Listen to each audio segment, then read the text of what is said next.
देखिए श्रेणी आरसी परिपथ आपके पास दे रखा है। तो श्रेणी आरसी है तो एक तो हम काम में लेंगे प्रतिरोध और एक काम में लिया जाएगा धारिता।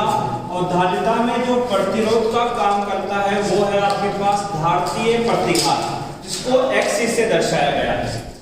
इसको क्या किया बेटा हम लोगों ने एक प्रत्यावर्ती स्रोत से जोड़ दिया, जिसके विभव का मान है V0 sin ओमेगा t। इसमें एक धारा प्रवाहित होगी और ओम के नियम के अनुसार जब R प्रतिरोध में I धारा प्रवाहित होती है तो इसमें एक विभव उत्पन्न होता है, उसका मान होता है धारा गुणा प्रतिरोध। ये हम पढ़ के आए हैं कि प्रतिरोध में जिस दिशा में धारा होगी उसी दिशा में कुछ आगे उसका विभवांतर होता है, क्योंकि प्रतिरोध में कलांतर का मान शून्य था। धारा व विभव के मध्य कोण 0 रहेगा। अब यह I धारा जब XC में प्रवाहित होगी तो इस धारिता में भी कुछ विभव बनेगा और ओम नियम के अनुसार विभव होता है धारा गुणा प्रतिरोध। धारा आ गई I और प्रतिरोध का मान दे रखा है XC आपके पास। हमने BC में पढ़ा है कि जिस दिशा में धारा होती है उससे 90 डिग्री पीछे धारिता का विभव होता है आपके पास। तो ये BC का मान आ गया। अब यहाँ पर हमें धारा का मान ज्ञात करना है, परिपथ की प्रतिबाधा ज्ञात करनी है, साथ ही परिपथ में आपके पास कला कोण क्या होगा उसका मान ज्ञात करेंगे और उसका शक्ति गुणांक ज्ञात करेंगे। तो इसके लिए हमें गणितीय विवेचना करनी होगी, जिसमें सर्वप्रथम हम निर्माण करेंगे आपके पास विभव फेजर का। विभव फेजर का निर्माण करना पिछले लेक्चर में बताया था कि सबसे पहले अपने आप से यह पूछें कि परिपथ किस प्रकार का है। तो परिपथ के आगे लिखा है कि ये श्रेणी क्रम का परिपथ है और श्रेणी क्रम के परिपथ में धारा समान रहती है। तो जो चीज समान रहती है फेजर के निर्माण के समय उसी को आधार मानते हुए फेजर बनाया जाएगा। अर्थात हमने हमारा रेफरेंस किसको मान लिया, धारा को। अब हमें पता है कि धारा को इस दिशा में दर्शाया गया है, तो इस प्रतिरोध में उत्पन्न विभव कहाँ होगा, उसी धारा के थोड़ा आगे बनाया जाएगा। तो ये हो गया आपके पास विभव का प्रतिरोध। ये मैंने नोट लगाया है जो ये दर्शाता है कि हम बात कर रहे हैं इस प्रतिरोध में उत्पन्न अधिकतम विभव या शिखर विभव के बारे में। तो ये इसका शिखर विभव है प्रतिरोध का आपके पास। अब हमें दर्शाना है धारिता के विभव को। तो धारिता का विभव प्रवाहित धारा से 90 डिग्री पीछे होता है। तो ये प्रवाहित धारा है I0 और इससे 90 डिग्री पीछे होगा धारिता का विभव। V0C इस बात को दर्शाता है कि ये धारिता के अधिकतम विभव को दर्शा रहा है। अब यहाँ पर कुल कितने विभव हो गए, 2, और इन 2 विभवों का हमें सदिश योग करना है। सदिश योग करने का तरीका ये होता है कि इस विभव को उठा के या इस सदिश को उठा के इसके ऊपर बना दिया जाता है और इस वाले सदिश को यहाँ ड्रॉ कर देंगे। तो इनका ये जो विकर्ण आएगा ये विकर्ण परिणाम को दर्शाएगा। तो यहाँ पर VR और VC मिलकर V0 का निर्माण करेंगे, इसलिए VR और VC का परिणामी कोण होगा V0। अब V0 व I0 के मध्य बनने वाला कोण ही क्या कहलाता है, आपका कला कोण कहलाता है, जिसको हम लोग फाई से दर्शाते हैं। सबसे पहले इनका किया जाएगा सदिश योग। तो यहाँ पर 2 सदिश हैं, एक है VOR वेक्टर, एक है VOC वेक्टर, जिसकी सहायता से आपने V0 वेक्टर को बनाया है। तो कौन सदिशों का योग करना सिखाया था, 2 सदिश का योग होता है A vector plus B vector. यहाँ पर पहला सदिश है VOR वेक्टर और दूसरा सदिश है VOC वेक्टर आपके पास। यहाँ VOR का गणितीय मान होगा I0R, जबकि VOC का गणितीय मान होगा I0 XC। ये मान मैंने यहाँ से लिखे हैं। VR इक्वल टू होता है IR। अगर यहाँ अधिकतम धारा प्रवाहित होगी तो यहाँ अधिकतम विभव ही बनेगा। यहाँ I0 है इसलिए V0 लिखा गया है, यहाँ I0 है इसलिए V0C लिखा गया आपके पास। ये तो आपने इसका किया सदिश योग। मुझे इसका परिमाण ज्ञात करना है। जब मैं इसके परिमाण की बात करूंगा तो 2 सदिशों का परिणाम कैसे निकालते हैं सर, अंडर रूट ऑफ पहले सदिश का स्क्वायर प्लस दूसरे सदिश का स्क्वायर। तो V0 R का स्क्वायर प्लस V0 C का square under root of V nought R का मान हमें दे रखा है I नॉट R, जबकि हमें स्क्वायर करना है तो दोनों संख्याओं का स्क्वायर होगा और ये बनेगा I not square R square. V not C का मान दे रखा है I नॉट XC, इसको स्क्वायर करोगे तो I नॉट स्क्वायर XC का स्क्वायर, ये मान बराबर है V नॉट के। यहां से I नॉट स्क्वायर दोनों में कॉमन है और इसको अंडर रूट से बाहर निकालोगे तो यह आ जाएगा under root of I nought R square plus of XC square. I nought को अपॉन में लेके जाओगे तो V nought upon I nought बराबर हो गया under root of R square plus of XC square. यहाँ पे ध्यान दीजिए, कल मैंने बताया था परिपथ का कुल विभव व परिपथ की कुल धारा का अनुपात इस परिपथ के कुल प्रतिरोध को दर्शाता है और उस परिपथ का कुल प्रतिरोध कहलाता है प्रतिबाधा, जिसको Z से दर्शाया जाता है। तो यहाँ पर एक टर्म आएगी Z जो कहलाती है परिपथ की प्रतिबाधा, उसका मान है V nought upon I not. तो ये जो V nought upon I not है इसको Z लिखेंगे तो Z बराबर होगा R square plus of XC square, ये हो गया Z का मान आपके पास। अब हम ज्ञात करेंगे बेटा इसका क्या, कला कोण। कला कोण ज्ञात करने के लिए क्या करना है, ये जो विभव का फेजर है यहाँ से एक त्रिभुज बाहर निकालना है। तो देखो ये त्रिभुज का निर्माण हो रहा है आपके पास, तो इस प्रकार से मैंने ये त्रिभुज बाहर निकाल दिया।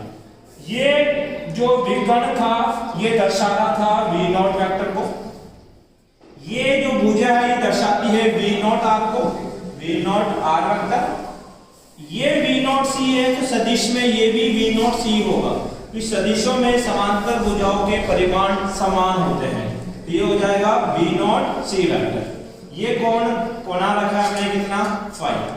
कला कोण ज्ञात करने का मतलब है tan फाई का मान ज्ञात किया जाए, और tan फाई होता है आपके पास लंब बटा आधार। लंब का मान है VOC, आधार का मान है VOR। तो tan फाई का सूत्र हो गया VOC अपॉन में VOR।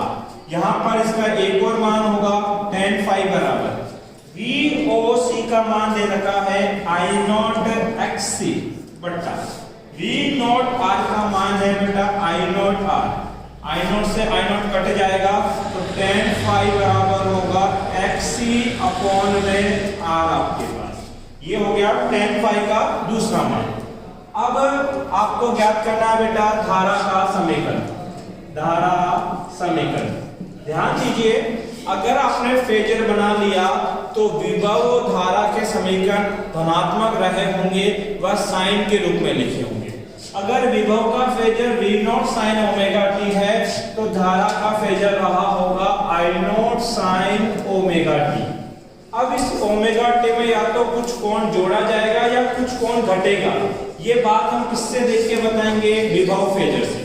यहाँ देखें ये है I नॉट और ये है V नॉट, तो देखने में पता चल रहा है कि I नॉट V नॉट से ऊपर है या से आगे है। आगे है तो कितना कोण आगे है, फाई कोण आगे। जब फाई कोण आगे होगा तो हम लिखेंगे बेटा प्लस फाई।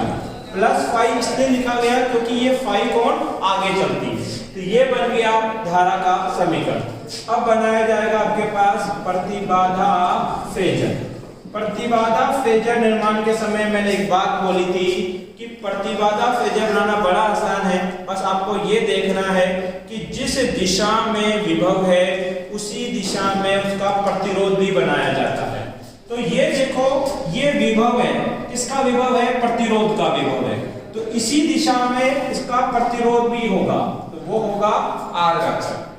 ये विभव है धारिता का, तो धारिता का प्रतिरोध होता है XC, जिसको बोला जाता है धात्रीय प्रतिघात, अर्थात इस दिशा में कौन होगा, XC वेक्टर। अब कुल कितने सदिश हो गए, दो सदिशों का योग करोगे, इसको उठा के इसके ऊपर बनाना है और इसको एज इट इज यहां ड्रॉ कर देना है। जहां विकर्ण काटेगा वो परिणामी को बताएगा। अब ध्यान दें, यहां था परिणामी विभव, परिणामी विभव होगा तो उसी दिशा में परिपथ का परिणामी प्रतिरोध होगा, और जब संयोजक परिपथ होता है तो परिणामी प्रतिरोध को बोला जाता है प्रतिबाधा Z, अर्थात ये किसकी दिशा होगी, Z वेक्टर की, और ये कोण कितना है आपके पास, फाई। अब यहाँ से आप लिख सकते हो जेड वेक्टर बराबर है R vector plus of X C vector. मुझे इस जेड वेक्टर का केवल परिमाण ज्ञात करना है, तो जेड वेक्टर का परिमाण होगा अंडर रूट ऑफ पहले सदिश का स्क्वायर प्लस दूसरे सदिश का स्क्वायर। आपके पास देखिए जेड के मान चाहे से आप विभव फेजर से निकालें चाहे से प्रतिबाधा फेजर से निकालें, समान निकल के आएगा। अब बनाते हैं बेटा आपके पास प्रतिबाधा त्रिभुज। प्रतिबाधा त्रिभुज में क्या करना है, यहाँ से एक समकोण त्रिभुज आपको बाहर निकालना है। तो ये एक समकोण त्रिभुज बन रहा है, इसको मैंने एज इट इज बाहर निकाल दिया। ये जो आपके पास कण है ये जेड को रिप्रेजेंट करता है, जेड है। ये आपके पास प्रतिरोध आर को दर्शाता है। ये एक्सी लिखा है तो ये भी कितना होगा एक्सी, और ये कोण कितना होगा आपके पास फाई। अब प्रतिबाधा त्रिभुज की सहायता से दो चीजें ज्ञात की जाती है। पहला ज्ञात करना होता है कला कोण, और कला कोण के लिए निकालते हैं बेटा tan फाई। tan होता है लंब बटा आधार। त्रिभुज में लंब है एक्सी, आधार का मान है आर, तो tan फाई बराबर होगा एक्सी बटा आर। पहले भी यही प्राप्त हुआ था। अब निकाला जाएगा बेटा क्या, शक्ति गुणांक। अगर मैं शक्ति गुणांक की बात करूं आपके पास, तो शक्ति गुणांक का मतलब है cos फाई का मान ज्ञात करना। cos क्या होता है सर, cos होता है आधार बटा कण। तो आधार है r और कण है z, तो ये हो जाएगा r बट्टे में क्या z। एक चीज आप नोटिस करोगे कि शक्ति गुणांक किसी का भी निकालो वो हमेशा r अपॉन z ही प्राप्त होगा आपके पास। इसके बाद आप बनाएंगे बेटा इसका क्या, वक्र। वक्र बनाया जाता है v और I समीकरण के मध्य। तो विभव का समीकरण आपने प्राप्त किया v nought sine omega t, और धारा का समीकरण हमने प्राप्त किया I nought sine omega t plus phi. ठीक है, अब आपको पता है कि विभव का मान धारा के मान से क्या होता है, बड़ा होता है। यहाँ पर वक्र बनेगा साइन का, और इसमें भी वक्र किसका बनेगा बेटा, साइन का। तो हम वक्र निर्माण कर देते हैं। y अक्ष पे v व I दोनों को दर्शाया जाएगा, और x अक्ष के ऊपर ओमेगा t को दर्शाया गया है। सबसे पहले विभव का वक्र, तो साइन का वक्र बनेगा, ये विभव हो गया। ये अधिकतम मान होगा v नॉट, ये हो जाएगा माइनस का v नॉट। अब I में देखें, I नोट ये कहता है कि परिमाण में छोटा बनेगा, और वक्र साइन का बनेगा परंतु ओमेगा टी प्लस फाई कोण के साथ होगा। तो ओमेगा टी प्लस फाई का मतलब है कुछ पहले से ये स्टार्ट हो जाएगा, और वक्र कुछ इस प्रकार से बनेगा। ये हो गया I नॉट, और कितना पहले से स्टार्ट होगा, जितना फाई कोण का मान रहा होगा। ये हो गया आपके पास माइनस का I नॉट। अब बनाते हैं बेटा इसका क्या, संपूर्ण फेजर। वो इंपॉर्टेंट है जिसके लिए हमने सारी गणितीय विवेचना करी है। संपूर्ण फेजर क्या होता है सर जी, विभव का समीकरण है v nought sine omega T, धारा का समीकरण है I nought sine omega T plus का फाई आपके पास, ये धारा का समीकरण। अब यही धारा I जब VR में बनेगी तो VR बराबर होता है IR। I का मान रखा जाएगा I nought sine omega T plus phi गुणा में R। जब ये C में प्रवाहित होगी तो VC बराबर होता है IXC, और I का मान कितना होता है I nought sine omega T plus phi गुणा में XC। मैंने कहा था कि VR और VC बनाने के लिए केवल किसको देखेंगे, धारा को देखना है आपके पास। अगर धारा का फेज पता है तो VR और VC बना सकते हो। सबसे पहले देखें फेजर बनाने की कुछ शर्तें थी कि जो फेजर बनाने के समीकरण होने चाहिए वो सब पॉजिटिव होने चाहिए। तो सारे के सारे पॉजिटिव हैं और सारे साइन के रूप में लिखे होने चाहिए। फेजर जो बनाया जाता है वो बनता है XY तल के अंदर। तो ये X और ये Y तल। परिपथ में पहले विभव आएगा तो फेजर भी पहले विभव का ही बनेगा। तो यहाँ पर विभव में V को बनाना है। V नॉट ये कहना चाहता है कि इसका परिमाण सबसे बड़ा होगा, अर्थात लंबाई में इसको बड़ा बनाएंगे। साइन का फेजर बनता नहीं है और ओमेगा टी के साथ V का संबंध है समानुपाती का, और समानुपाती का ग्राफ आता है बेटा एक सीधी रेखा। ये हो गया V नॉट। ये जो ओमेगा टी कोण है ये पॉजिटिव है, तो इसको कैसे दर्शाएंगे बेटा, एंटी क्लॉकवाइज एरो से दर्शाया जाएगा। अब मैंने कहा था कि फाई का जो प्रैक्टिकल मान होता है वो होता है लगभग 10 डिग्री के आसपास। तो आई का हमें फेजर बनाना है। आई नॉट ये कहता है कि इसका मान V नॉट से छोटा रखेंगे। साइन का फेजर बनता नहीं है, टर्म बच जाती है ओमेगा टी प्लस फाई। सबसे पहले ओमेगा टी देखो कहां बन रहा है, सर ये है मेरी ओमेगा टी की लाइन, इससे फाई कोण आगे जाना है, प्लस फाई के ये कहना चाहता है, और फाई होता है प्रैक्टिकली 10 डिग्री, इसका मतलब इससे 10 डिग्री ऊपर चले जाओ, तो ये आपके पास 10 डिग्री ऊपर चला गया, ये कौन हो गया आई नॉट, और आई नॉट का मान V नॉट से छोटा बनाऊंगा। फाई कैसा है, पॉजिटिव है, फाई पॉजिटिव है, तो ये लिखा जाएगा बेटा कौन सी डायरेक्शन में, एंटी क्लॉकवाइज। देखो तो आई नॉट का कुल एंगल हो गया ओमेगा टी प्लस फाई, तो ये ओमेगा टी प्लस फाई तो बनाना चाहता है आपके पास। अब यहाँ पर मैंने कहा VR और VC बनाने के लिए केवल किसको देखना है, धारा को। हम बोल चुके हैं जिधर आई नॉट की दिशा होगी उधर ही VR की दिशा भी होगी आपके पास। तो आई नॉट हमें पता है, तो इसी से आगे कौन बनेगा, VR आपके पास। अब बात करते हैं VC। VC जो होता है वो आई नॉट से 90 डिग्री पीछे बनाया जाता है। तो आई नॉट ये रहा, इससे 90 डिग्री पीछे यहाँ पहुंच जाओगे, ये मान हो गया किसका, VC का, और यहाँ से यहाँ कैसे मूव करना है, क्लॉकवाइज, क्योंकि वो π/2 पीछे चल रहा है आपके पास। अब इसके अलावा जब आप संयोजन का परिपथ बनाते हैं तो वहां पे फेजर सम या सदिश योग भी किया जाता है आपके पास। तो ध्यान दें ये V नॉट VR से बना है और V नॉट VC से मिलकर बना है।